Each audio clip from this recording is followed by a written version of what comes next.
Andrew Nembhard has been a beast for the Pacers defensively. First, at the point of attack, he checks literally every imaginable box. He's got the foot speed to pick up, pressure, and contain the ball as soon as it crosses half court. But then along with that quickness, Nembhard also has elite strength. We'll see Max Strus attack hard to his left and get Nembhard on his hip.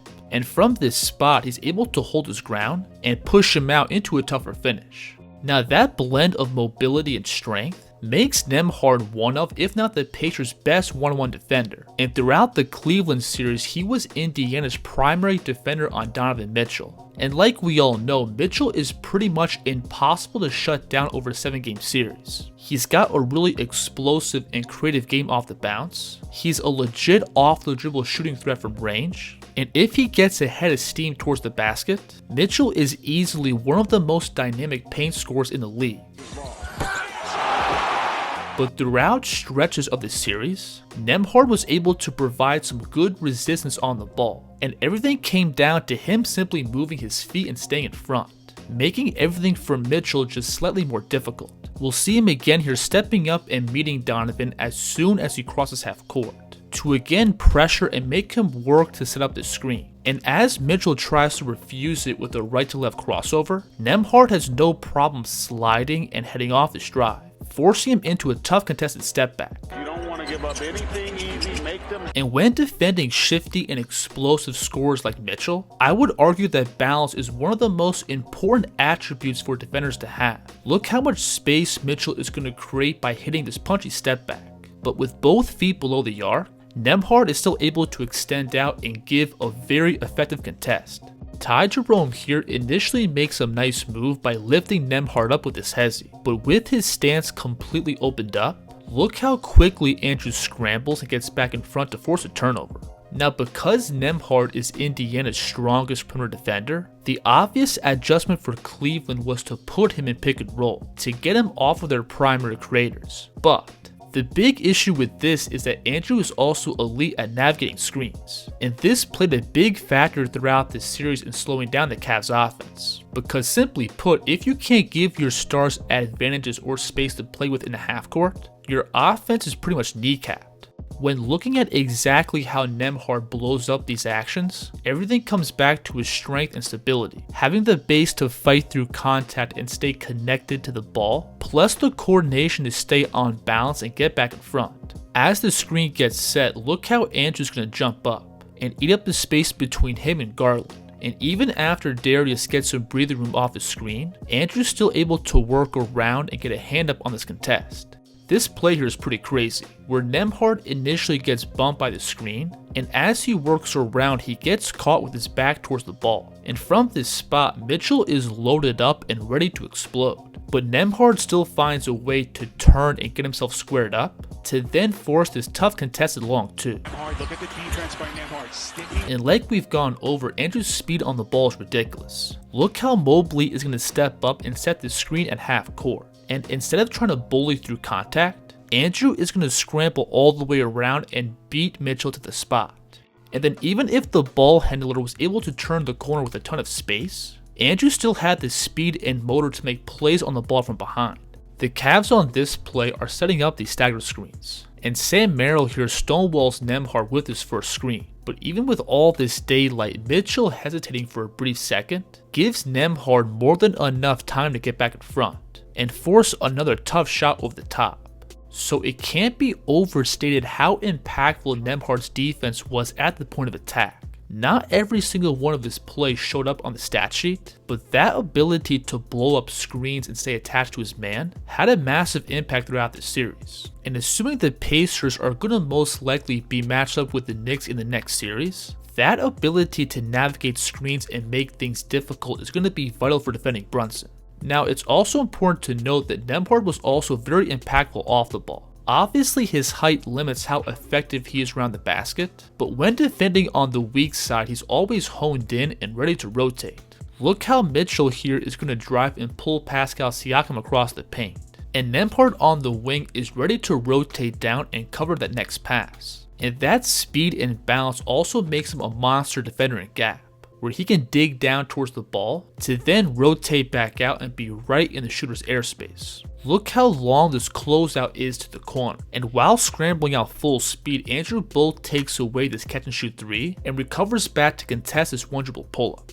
So as a backcourt defender, Nembhard pretty much checks all the boxes. His foot speed and strength makes him really tough to deal with in open space. He can navigate through screens without giving up any advantages. Plus he has really good instincts off the ball. Now when switching over and looking at Nembhard's offense, he's been the perfect second guard alongside Tyrese Halliburton. With the ball in his hands, Nembhard typically plays with a score-first mentality. He's got a sticky handle, and he's very comfortable playing physical with the ball. When playing downhill, Nembhard loves to seek out contact. And while he may appear to have a smaller frame, he's very good at leveraging his momentum to move the defense off their spot. Watch him here lower his shoulder and bulldoze through Max Strus. And while stumbling off balance, Nembhard still finds a way to put up a balanced finish. I like this move here, where Andrew initially tries to turn the corner off the screen, and when Hunter beats him to this spot, he's going to spin out, to then re-attack towards the baseline with his crossover. And watch him again lower that shoulder and pretty much run the defense over.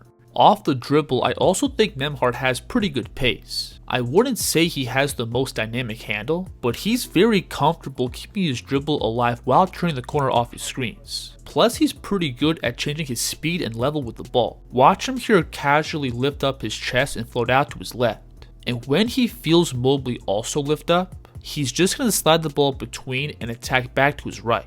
And that blend of ball handling pace and strength also carries over to his mid-range game. So far in the playoffs, Nembhard shooting over 52% from these in-between spots. And again, this makes him a pretty reliable release valve in the Pacers offense.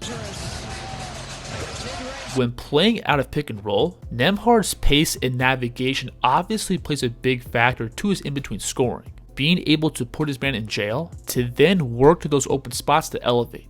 But while working his way to space, Nembhard also gets great lift into his shot, where even if he doesn't create a ton of separation off the bounce, that additional elevation off the floor still allows him to get his shot off. Watch him take one dribble off the screen to his right, to then shoot up for this high jumper over Jared Allen. And then off the dribble, Nembhard is also great at using that pace to create windows to elevate, by slowing down and lulling the defense asleep, to then quickly pick up and rise up. Plus he can create a ton of space with these long and rangy stepbacks.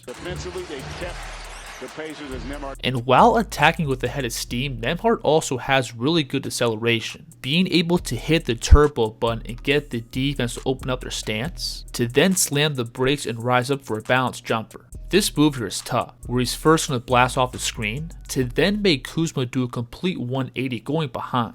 Then he's going to create some extra space by flowing into a step back. And that shot making for Nembhard also extends out behind the 3, where so far in the playoffs he's shooting a blazing hot 55% on all his pull-up 3s, and many of these looks are really difficult. Watch him here catch and rip towards the baseline, to then hit the step back towards the deep corner. This shot here is also pretty crazy, where off the screen Nembhard is going to step back off his left foot, and with his feet and hips pointed towards the corner, watch him turn his body towards the basket as he elevates for his jumper. Top step back, and he connects. Now I'm not sure if Nembhard can continue to be this efficient going forward, but him being able to sink off the dribble 3s like this just adds another layer to his scoring game. And it's also a great way to punish teams who try to go under his screens or play him softly. And that 3-point shooting also brings a ton of value off the ball, by simply spotting up and providing some extra floor spacing. Overall, I wouldn't say Nembhard is the most aggressive mover on the perimeter, but he does have a good feel of spacing and relocating to open spots. Look how Evan Mobley is going to dig down towards the ball, and Nembhard's going to shift across the wing, giving Siakam this passing angle. That right there, his ability So while Nembhard isn't necessarily a top tier individual creator or scorer, I still think his skill set fits perfectly with what the Pacers are doing. He's got the ball skills and strength to be really effective around the basket. He's shooting above 50% in both the mid-range and behind the three, and that shot making also provides additional floor spacing. So when you mix in that offensive value with everything Nembhard also does on defense, you're then left with one of the best role players in the NBA. If you enjoyed this video, please like and subscribe, and let me know in the comments who the kids should break down next. The Kids here.